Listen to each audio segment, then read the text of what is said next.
Yang menang di kripto bukan yang cepat, tapi yang disiplin. Ini strateginya, jangan skip.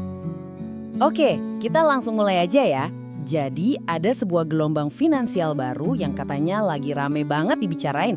Nah, menurut sumber yang jadi bahasan kita kali ini tuh bukan sekedar tren sesaat. Bukan, ini adalah perubahan besar-besaran tentang cara kita memandang uang, kekayaan, dan ya masa depan keuangan kita semua. Pernah nggak sih ngerasa udah kerja keras, udah nabung, tapi kok rasanya kayak lari di treadmill, capek doang tapi nggak kemana-mana? Tiap tahun, impian finansial kita bukannya makin dekat, malah kayaknya makin jauh. Gimana? Kedengarannya familiar kan? Nah, ini nih kenyataan pahit buat banyak orang, apalagi buat kita-kita yang milenial dan Gen Z. Mau punya rumah sendiri tuh rasanya kayak mimpi di siang bolong, jauh banget. Sementara itu, tabungan yang kita kumpulin susah payah, nilainya malah terus-terusan kegerus.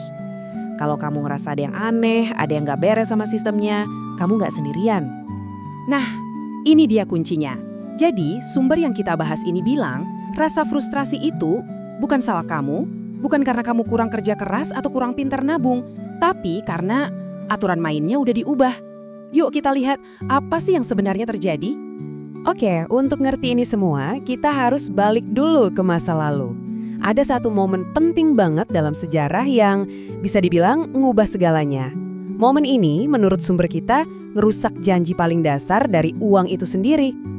Jadi gini, sebelum tahun 1971, dolar Amerika itu dijamin sama emas beneran. Ada backingnya yang jelas, ada jaminan fisiknya. Tapi setelah 1971, boom, jaminan itu dicabut. Sekarang, uang kita itu cuma didukung sama, ya, kepercayaan. Kepercayaan kita semua sama pemerintah dan sistem yang ada. Peristiwa inilah yang dikenal sebagai Nixon Shock. Intinya, standar emas dihapus. Nah, sejak saat itu, Bank Sentral jadi bebas banget buat nyetak uang sebanyak-banyaknya tanpa perlu jaminan aset fisik.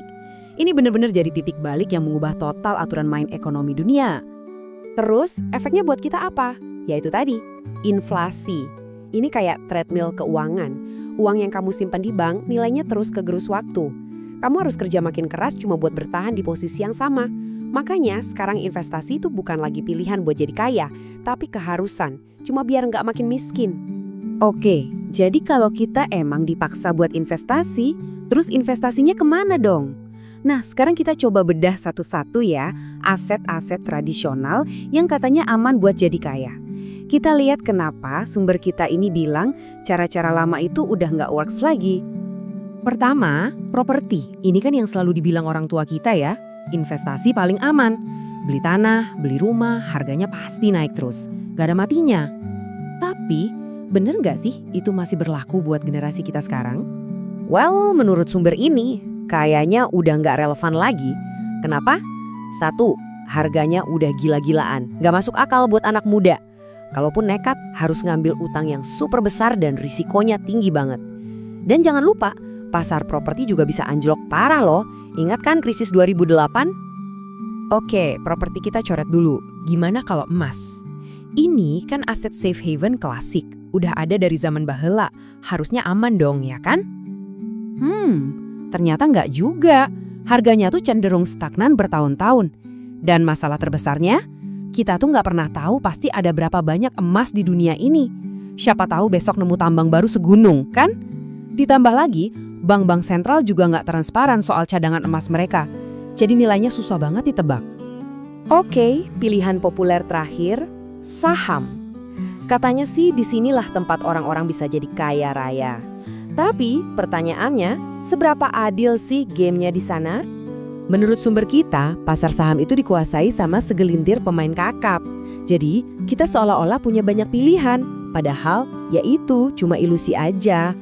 Dan yang paling parah, kita lihat sendiri kan pas krisis tahun 2008, sistemnya itu kayak dirancang buat nyelamatin yang kaya, sementara yang jadi korban ya kita-kita ini. Oke, jadi properti susah, emas gitu-gitu aja, saham nggak adil. Terus gimana dong? Nah, menariknya, justru dari kehancuran krisis 2008, itu muncul sebuah ide baru yang radikal, sebuah jawaban yang sifatnya terdesentralisasi. Nah, gambar ini ngejelasin bedanya dengan simpel banget. Lihat yang di kiri itu sistem terpusat. Semua kendali ada di satu titik. Kalau titik itu bermasalah, ya udah semuanya ambruk. Sekarang lihat yang kanan, sistem terdesentralisasi.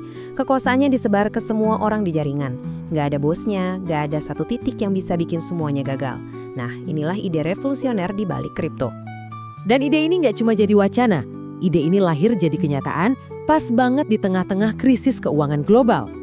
Jadi, tanggal 31 Oktober 2008, ada sosok misterius, kita kenalnya Satoshi Nakamoto, ngerilis semacam blueprint untuk sistem uang digital yang nggak butuh bank.